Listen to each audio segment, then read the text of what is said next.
2011 में चलती ट्रेन से मुझे कुछ बदमाशों ने, मैं वॉलीबॉल चैंपियन भी रह चुकी हूँ, 2011 में चलती ट्रेन से मुझे बदमाशों ने एक गोल्ड चेन पहनी थी, चलती ट्रेन से मुझे उठा के बाहर फेंक दिया था। लखनऊ से दिल्ली आ रही थी मैं। कंपार्टमेंट में बहुत सारे, जनरल कंपार्टमेंट था, बहुत सारे लोग थे, किसी ने मना नहीं किया। एक प्लेयर का जो स्पिरिट होता है वो अपने आप, जब कोई छीनने की कोशिश करता कुछ भी, वो देता नहीं है, तो मेरे में भी था। मैंने मना किया और उन्होंने मुझे चलती ट्रेन से, वो 4-5 थे, उन्होंने बाहर फेंका। दुर्भाग्य ये था कि उसी समय दूसरी ट्रैक से ट्रेन आई और मैं उस ट्रेन में टकराई, फिर नीचे गिरी, दोनों ट्रेनें निकल गईं। कुछ देर बाद मैंने हाथ को ऐसे रख के उठने की कोशिश किया तो देखा कि मेरा पैर कट चुका था।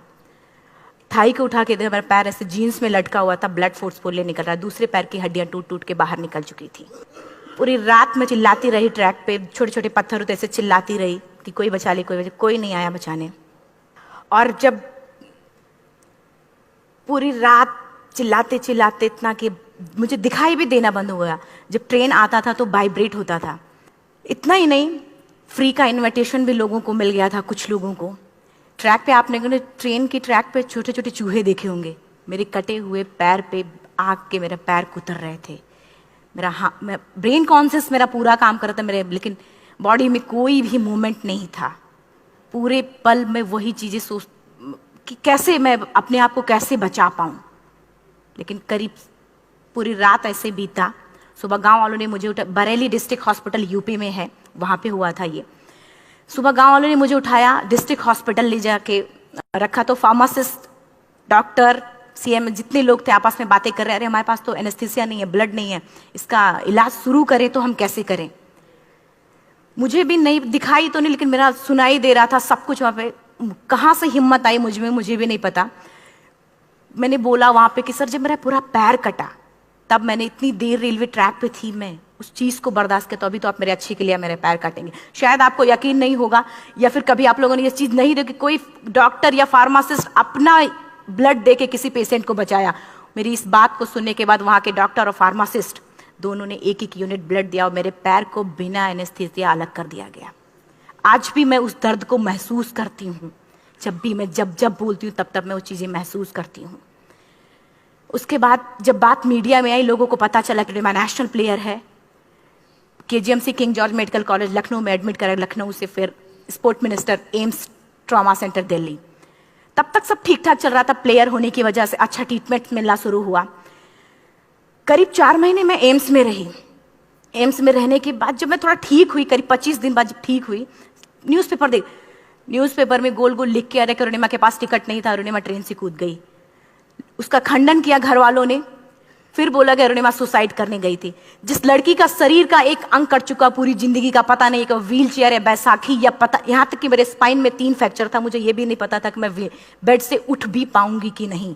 अंदाजा लगाया जा सकता, सिर्फ अंदाजा लगाया जा सकता है कि उसकी दिलो दिमाग पे क्या चल रहा होगा, उस परिवार की क्या स्थिति रही होगी, जब जिस परिवार की एक यंग एज लड़की का इस तरीके का सिचुएशन हुआ हो। फिर भी कहते हैं कि जहां चाह होती वहां राह मिली जाती है। एम्स के हॉस्पिटल के बेड पे मैंने डिसाइड किया, क्योंकि अपनी बातें हम चिल्ला चिल्ला के करें, वो सिस्टम की इतनी हाई लेवल की बातें हो रही थी कि हम एक मध्यम वर्गीय फैमिली से थे, हम अपनी बातें चिल्ला चिल्ला के कह रहे थे, लेकिन कोई नहीं सुन रहा था। लेकिन कहते हैं मैंने अपने दिल, दिमाग, अंतरात्मा से ये चीज सोच लिया कि ठीक है, आज आपका दिन है, जितना चाहो बोल लो, एक दिन तो मेरा दिन आने वाला, मैं प्रूफ कर दूंगी कि मैं क्या हूं, मैं क्या थी, ये मैं प्रूफ कर दूंगी। हॉस्पिटल के बेड पे डिसाइड किया वॉलीबॉल नहीं, लाइफ का सबसे टफ गेम करना है, तब मैंने माउंटेनिंग चुना। जब मैंने माउंटेनिंग कहने और करने में बहुत फर्क होता है। जब मैंने माउंटेनिंग की बात सोची और लोगों के सामने, सबसे बड़ी चीज थी सही गाइडेंस में ट्रेनिंग लेना, दूसरा स्पॉन्सरशिप। इतना बड़ा एक साथ तो मैंने 40 से 50 लाख मैंने वाकई में कभी नहीं देखे थे पहले। मेरे लिए बहुत बड़ी चीज थी वो इकट्ठा कर पाना। जब मैंने लोगों के सामने रखा कि मैं माउंटेनिंग करना चाहती हूँ, एवरेस्ट के लिए मुझे ट्राई करना है, हर किसी ने मुझे बोला कि क्या है, पागल हो चुकी हो क्या, तुम्हारा दिमाग खराब हो चुका, तुम कभी नहीं कर सकती माउंटेनिंग। एक पैर आर्टिफिशियल है, दूसरे में रॉड है, और तुम्हारा दिमाग खराब है, स्पाइन में भी फ्रैक्चर है, तुम पागल होगे, चुपचाप कोई नौकरी करो, जियो न्यापान करो। क्योंकि लोगों का सबसे बड़ा प्रॉब्लम ये होता, लोग फिजिकल देखते, पैरों को मेरी अंतरात्मा में क्या चल रहा था वो तो किसी को पता ही नहीं था। मुझे लगता है कि आज यहाँ पे मैं भी सुबह से देख रही हूँ, इतने अच्छी अच्छी चीजें मैंने सीखी यहाँ पे।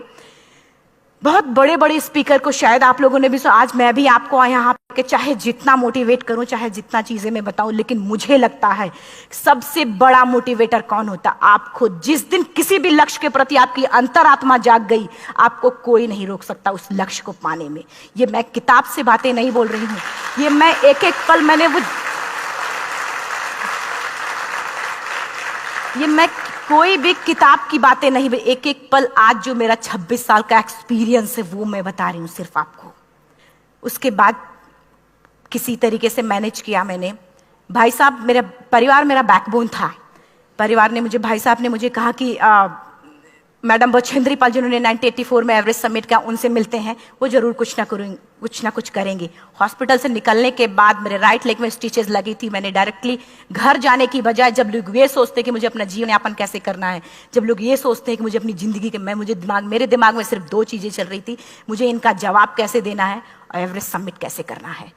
तुरंत गए बछेंद्री मैम के पास। जब मिले, मैम ने फर्स्ट टाइम जब मुझे देखा तो उन्होंने कहा, अरुणिमा, उनकी आंखों में आंसू आ गए। उन्होंने बोला, अरुणिमा, तूने ऐसी हालात में एवरेस्ट जैसे दुरूह पहाड़ के बारे में सोचा तो तूने अपने अंदर तो एवरेस्ट फतह कर लिया, अब तो सिर्फ लोगों के लिए। मेरे परिवार को छोड़ के बाहर की पहली ऐसी महिला थी जिन्होंने मुझ पे भरोसा किया था कि हाँ अरुणिमा, तुम कर सकती हो। मेरे लिए वही बहुत बड़ी चीज थी।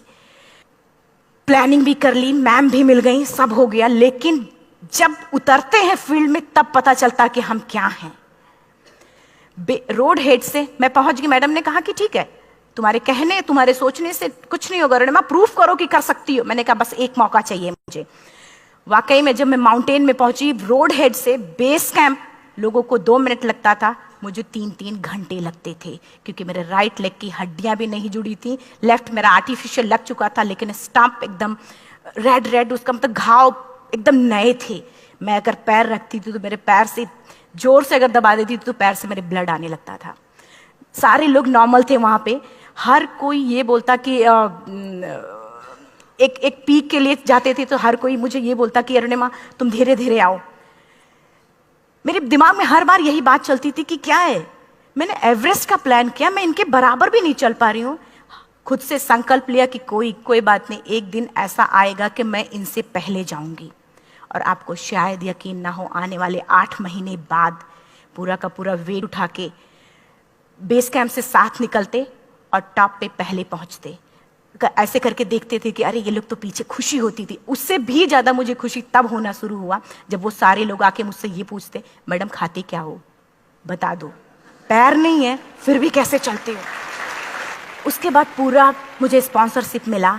मैं जब एवरेस्ट के लिए गई, मेरे लिए सबसे बड़ा, एवरेस्ट की जर्नी में मेरे सबसे बड़ा चैलेंज यही था कि दूसरे को समझा पाना। मैं नहीं समझा पाती कि भाई मैं कर सकती हूँ। जब मैं एवरेस्ट के लिए गई, शेरपा को जब ये बात पता चला कि मेरा प्रोस्थेटिक लेग है, आर्टिफिशियल लेग है, दूसरे में रॉड, बोला नहीं ले जा सकता, इसकी वजह से तो मेरी भी जान जाएगी। मैडम ने, हमने सबने कन्विंस किया किसी तरीके से। मन वाकई में जो टीवी में हम और उसमें फोटोज में देखते हैं, ब्लू और ग्रीन आइस, हिला देने वाला होता। जितना सुंदर दिखता उतना ही हिला देने वाला होता। जब मैं हमारे ग्रुप में 6 लोग थे, रॉकी एरिया तक मैं सबसे पहले थी, लेकिन जैसे ही मैं ग्रीन और ब्लू आइस में गई, मेरा आर्टिफिशियल लेग स्लिप कर जाता था। फ्रंट पॉइंटिंग से, जब मैं फ्रंट क्रैम्पोन से फ्रंट पॉइंटिंग मारती थी, लेफ्ट से पेन होता था तब भी करते, लेकिन आर्टिफिशियल जैसे फ्रंट पॉइंटिंग मूव हो जाता, मेरा पैर ही मूव हो जाता था। शेरपा मुझे बोला नहीं हो सकता अरुणिमा, जबरदस्ती मत करो। मैंने कहा कुछ नहीं, ये मेरा पैर है, मैं जानती हूं कैसे चलेगा। फाइनली 1, 2 बार, 3 बार करने, 4 बार, 5 बार होल हो जाता था। आइस थोड़ा टूट के निकलता था तो मैं वहां पैर रख के जाती थी। कैंप 3 तक ठीक था, प्रॉपर एक्लेमेटाइज किया अपने आप। कैंप 3 तक जनरली गए। बात जब कैंप 3 के ऊपर की होती है, साउथ कोल समिट, अच्छे माउंटेनियर, अच्छे दिलेर के हौसले धरे के धरे तब रह जाते हैं जब अपनी आंखों के सामने किसी को मरता देखता है। और दिमाग में बात, जब जिसको डिसीजन मेकिंग, और जब दिमाग में बातें जब ये आने लगती हैं कि अरे जिस चीज के लिए हम जा रहे हैं उसी चीज के लिए आदमी मर रहा है, इसी चीज के लोग लिए मर चुके हैं। रात में क्लाइंबिंग, ज्यादा से ज्यादा माउंटेनिंग रात में की जाती है क्योंकि वेदर शांत होता है। जब मैं रात में निकली साउथ कोल से, कैंप 4 से, मेरी हेडलाइट जिधर ही हेडलाइट जा रही थी उधर ही डेड बॉडीज मुझे नजर आ रही थी। मेरे रोंगटे खड़े हो रहे थे। मुझे समझ में नहीं आ रहा था कि मैं करूं तो क्या करूं। इतना ही नहीं, मैं जिस रोप में थी उसी रोप में जब मैं आगे जा रही हूं और एक बांग्लादेशी, उनका हाथ हल्का हल्का ऐसे हिल रहा, मुंह से आवाज आ रही थी। मैं एक्सप्लेन नहीं कर सकती मुझे कितना डर लग रहा था। बार बार ये बार बार मन में आती, इसका ऑक्सीजन खत्म हुआ है, ये मर चुका है लास्ट सिचुएशन में, और हम कुछ नहीं कर पा रहे हैं, क्या करें। उसके बाद मैंने 10 से 15 मिनट सिर्फ मैं वहां खड़ी रही। मैंने सिर्फ इतना बोला कि अगर आप सभी में से सभी ने एवरेस्ट सबमिट कर लिया तब तो ठीक है, अगर नहीं सबमिट किया है मैं सबके लिए एवरेस्ट सबमिट करूंगी और जिंदा वापस जाऊंगी। क्योंकि जैसा हम सोचते हैं हमारी बॉडी उसी तरीके से जनरेट करना शुरू करती है। मैंने डेड बॉडी, क्योंकि जा ही नहीं सकते थे किनारे से, उसी रोप में वो एंकर है, डेड बॉडी को लांगी और लांग के जाना शुरू किया। हिलेरी स्टेप साउथ समिट के करीब जब मैं खुद पहुंची, मेरे शेरपा ने एक जोर से झटका मुझे दिया कि अरुणिमा वापस चलो, तुम्हारा ऑक्सीजन खत्म हो रहा है। हिलेरी स्टेप के बाद एवरेस्ट समिट है, थोड़ा चलने के बाद एवरेस्ट समिट है। अगर कोई आपसे ये बोले, आप अपने टारगेट के इतने करीब हो, अगर कोई आपसे ये बोले कि अरुणिमा वापस चलो, कैसा लगता है। मैंने भी यही बोला, सर क्या बोल रहे हो आप, मैं नहीं जाऊंगी वापस। बोला अरुणिमा जिंदगी रही, दोबारा ट्राई करना और एवरेस्ट समिट हो जाएगा दोबारा तुम्हारा। मैंने कहा नहीं, ये आप जिंदगी में गोल्ड चांस बार बार नहीं आते, लाइफ में कभी कभी आता है, ये आपके ऊपर आता, आप उसको पकड़ के रखते हो या फिर छोड़ देते हो। मैं अपना गोल्ड चांस कभी नहीं, क्योंकि मैं जानती थी मुझे स्पॉन्सरशिप बहुत मुश्किल से मिला, एक बार अगर मैं छोड़ देती दोबारा मुझे कभी नहीं मिलता। मैं बहुत अच्छी तरीके से जानती थी। मेरा फाइनली मुझे बछेंद्री मैम ने भी एक बार बात समझाई थी, मेरी माँ ने मुझे एक बार बताया था कि लाइफ में कभी कभी सिचुएशन ऐसी आती है जब सिर्फ आप अकेले होते हो, डिसीजन सिर्फ आपको लेना होता है। जहां पे भी होना, खड़े होकर हल्का सा पीछे मुड़कर देखना और ये सोचना कि आप एक एक कदम चल के यहां तक पहुंचे हो, सिर्फ अपना एक कदम आगे बढ़ाना, तुम देखना कुछ देर बाद तुम टॉप पे होगी। मेरे दिमाग में उनकी बातें वीडियो की तरह चल रही थी और सिर्फ एवरेस्ट का टॉप चल रहा था। मैंने शेरपा को पहले कन्विंस करने की कोशिश की कि भाई चल, कुछ नहीं होगा भाई चल। फाइनली जब वो नहीं माना, मैंने एक कदम आगे बढ़ाया, डिसीजन लिया कि नहीं जाना ही जाना है। आगे बढ़े, करीब 1 से 1.5 घंटे बाद मैं टॉप पे थी। और इतना ही नहीं, आज भी मैं जितनी बार बोलती हूं उतनी बार मैं महसूस करती हूं, मेरे रोंगटे खड़े हो जाते हैं, मेरा दोनों हाथ ऊपर करके जोर जोर चिल्लाने का मन कर रहा, कितनी जोर से चिल्लाऊं कि सबको बता दूं कि आज मैं टॉप ऑफ द वर्ल्ड पे हूं। उन लोगों को बता दूं जो लोग ये सोचते हैं, लड़की, दूसरे विकलांग, तीसरे मिडिल क्लास में, जो लोग एक बार हार के फिर दोबारा लड़ना नहीं चाहते, जो लोग हारने के बाद सोचते हैं कि हम दोबारा कुछ कर नहीं सकते, उन लोगों को मैं चिल्ला चिल्ला के टॉप से बताना चाहती थी कि नहीं, आप सब कुछ कर सकते हो। सिर्फ एक सोच की विकलांगता, हैंडीकैप आदमी यहां से होता है, यहां से नहीं। अगर यहां से जो आदमी विकलांग है तो नॉर्मल आदमी भी विकलांग है, जो अगर यहां से विकलांग है। चिल्ला चिल्ला के मैं बताना चाहती थी। मैंने शेरपा से कहा कि आप एक फोटो खींच लो, क्योंकि सारे लोग फोटो, अपना नेशनल फ्लैग का जो वैल्यू होती है ना, वो जो हम कहीं बाहर होते हैं तो पता चलता है। मुझे भी बहुत खुशी हो रही थी, फ्लैग को हग किया और बोला फोटो खींचो। बोला पागल हो गई है, तेरा ऑक्सीजन कभी भी खत्म हो जाएगा, नीचे चल। नहीं, फोटो खींच लो। फोटो खींचा उसने। वो तो अगली बार इतना तेज गुस्सा हुआ, मैंने उसको बोला कि भाई वीडियो भी बना ले। 8848 की हाइट पे ऑक्सीजन खत्म हो रहा है, आज हम भी हंस रहे हैं आप लोगों के साथ क्योंकि यहाँ पूरा ऑक्सीजन है। और 8848 की हाइट पे जब मुझे शेरपा, कोई भी शेरपा को बोलेगा भाई वीडियो बना, तो परेशान हो जाएगा, पागल हो चुकी क्या, तुम मर जा, यहाँ मैं जा रहा हूं नीचे। मैंने कहा नहीं कुछ नहीं होगा, आप बनाओ वीडियो।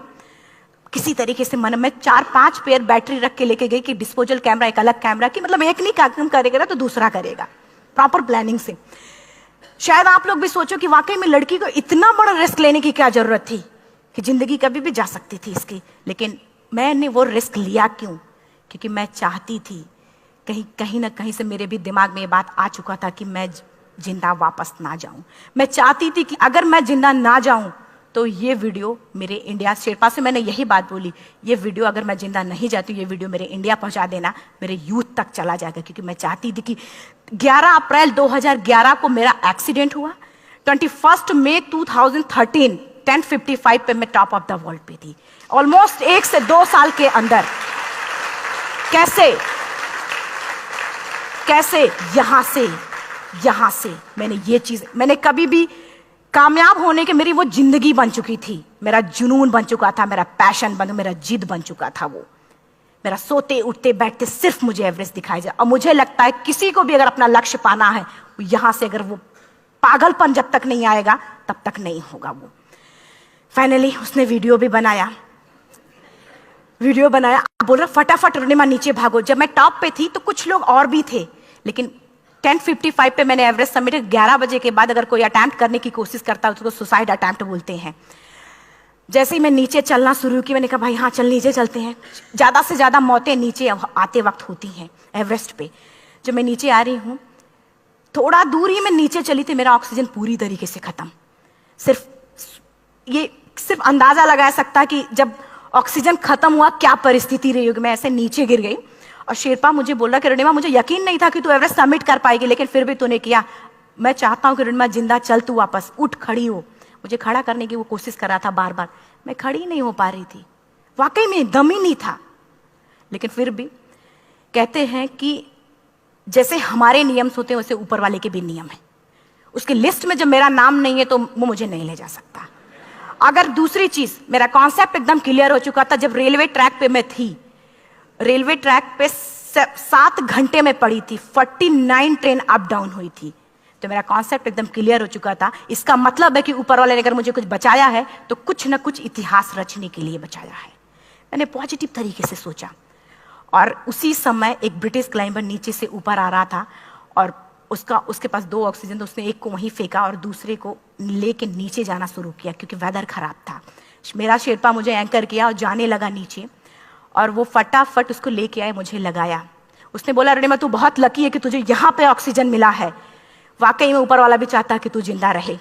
वो मुझे बार बार लकी लकी बोल रहा था। शायद आप लोग में से भी कोई होगा कि जो लक और भाग्य जैसी चीजों पे भी यकीन करता हो, या पता नहीं भी। मैं किसी की भावनाओं को ठेस नहीं पहुंचाना चाहते, लेकिन मैं इन किसी भी चीजों पे भरोसा नहीं करती, क्योंकि मेरा मानना है कि लक भी उसी का साथ देता है जिसके अंदर जीतने का जज्बा है। अगर आपके अंदर जीतने का जज्बा नहीं है, चारों तरफ सिर्फ बहाने होते हैं, सिर्फ बहाने, इतना सारा एक्सक्यूज होता है। शायद मैं भी अगर वापस आ गई होती तो मैं बोल देती मेरा ऑक्सीजन खत्म है, कोई मुझसे पूछने ना बचेंद्री मन ना मेरा परिवार, कोई भी मुझे पूछने नहीं आता। लेकिन क्या कभी मैं अपने आप को समझा पाती? कभी नहीं। फाइनली जो भी था, लक भाग्य किस्मत में नीचे आ रही थी, बहुत खुश थी। माउंटेन, डेड बॉडीज, मेरा शेरपा, ये लोग थे। मैं किसी से शेयर भी नहीं कर पा रही थी कि अरे मैंने एवरेस्ट सबमिट किया, किसी से शेयर भी नहीं कर पा रहे थे। फटाफट मैंने नीचे हील मार मार के, हमारे से हील मार मार के नीचे आ रहे थे। एकाएक मेरा प्रोस्थेटिक लेग, पूरा का पूरा लेग ही निकल गया। -60 डिग्री तक टेम्परेचर डाउन हो जाता है एवरेस्ट पे। मेरा हाथ वगैरह ये सब ऐसे मूवमेंट, ऐसे मुड़ नहीं रहा था, ब्लड निकलने लगा था, ये सब यहाँ तक। मुझे शेरपा से मैं बोल रही हूँ कि ऑलरेडी मेरा पैर कटा हुआ है, अगर दिमाग में ये बात है कि मेरा हाथ भी काटना पड़ेगा, कैसा लगेगा मेरा दिमाग? क्योंकि ये ऐसा मूवमेंट, रेड 3 स्टेज होती हैं। रेड मेरा हो चुका था, रेड, ब्लैक, ब्लू, ब्लैक हो तो काटना पड़ेगा। तो बार बार मैं बोल रही हूँ शेरपा से कि भाई हाथ मेरा कुछ हो रहा है, इसमें मूवमेंट नहीं हो रहा है, यहाँ सबसे ब्लड हो रहा। बोला अरुणिमा कुछ नहीं, जितना नीचे जाएंगे उतना अच्छा होगा। प्रोस्थेटिक लेग मेरा निकल चुका है, मैं रुकी हूँ, मेरा ऑक्सीजन चल रहा, बड़े मुश्किल से लक भाग्य किस्मत जो भी था मुझे मिला था। शेरपा मेरे आगे है, लास्ट मोमेंट तक वो मुझे बोलेगा, अगर वो मैं नहीं चलती वो मुझे छोड़ के चला जाए। गलती उसकी भी नहीं होती, क्योंकि वो क्या करे क्लाइंबर की वजह से, या तो अपनी जान वो भी दी, गलती उसकी भी नहीं है। लास्ट में मेरी आंखों से आंसू निकलने लगा। मैंने सोचा क्या करूं अब, रोने अपने आप आंसू ने कहीं ना कहीं से आ ही जाता है। दूसरे पल मुझे समझ में आ गया कि रोने धोने से कुछ नहीं होगा। मैंने आंसू को पोंछा और रोप, जो मेरी रोप थी, रोप को पकड़ा, दूसरे हाथ से आर्टिफिशियल लेग को, पैर को घसीट घसीट के चलना शुरू हो गया, क्योंकि मेरे पास यही था। ये तो दूसरा था, गिव अप कर दो ही चीज थी। पैर को घसीट घसीट चलना शुरू हुआ। कुछ दूर नीचे चलने के आने के बाद रॉक था, उसमें घुसे, पैर को खोला, सही किया, फिर नीचे चला। Camp 4 to summit to camp 4 3500 feet है, और इसमें टोटल जनरली लोग 16 से 17 घंटे में सबमिट कर लेते हैं। मुझे टोटल 28 घंटे लगे थे। हर माउंटेनियर, चाहे बाहर का या फिर इंडिया का, हर किसी ने ये मान लिया था कि अरुणिमा जिंदा वापस नहीं आएंगी। हर किसी ने ये चीज मान लिया था। लेकिन मुझे लगता, जब मैं वापस साउथ पोल पहुंची, जब मैं टेंट का जिप खोला, मैंने हर किसी ने कहा कि अरे तू यहाँ है, हम तो सब सोच लिए थे तू चली गई। हर किसी ने ये बोला था। फिर सब खुशी मना रहे थे हम सब। देखिए ये सब बताने का मेरा सिर्फ एक मकसद था कि सब कुछ हम में है, हम जैसा चाहे वैसा कर सकते हैं। ऑलरेडी टाइम हो चुका है। मैं एक चार लाइन की पंक्ति सिर्फ बोलूँगी। मैं एक्चुअली मेरा एम है कि मैं वर्ल्ड के जो कॉन्टिनेंट हैं, कॉन्टिनेंट के हाईएस्ट पीक समिट करूं। एशिया का एवरेस्ट हो चुका है, अफ्रीका किलिमंजारो हो चुका है, यूरोप का एल्ब्रूस हो चुका है। 23 नवंबर को मैं जा रही हूँ ऑस्ट्रेलिया हाईएस्ट पीक के लिए। बस आप लोगों की गुड विशेस चाहिए। और 4 लाइन, अभी तो इस बाज की असली उड़ान बाकी है, अभी तो इस बाज की असली उड़ान बाकी है, अभी तो इस परिंदे का इम्तहान बाकी है, अभी अभी मैंने लांघा है समुद्रों को, अभी तो पूरा आसमान बाकी है। Thank you so much, thank you.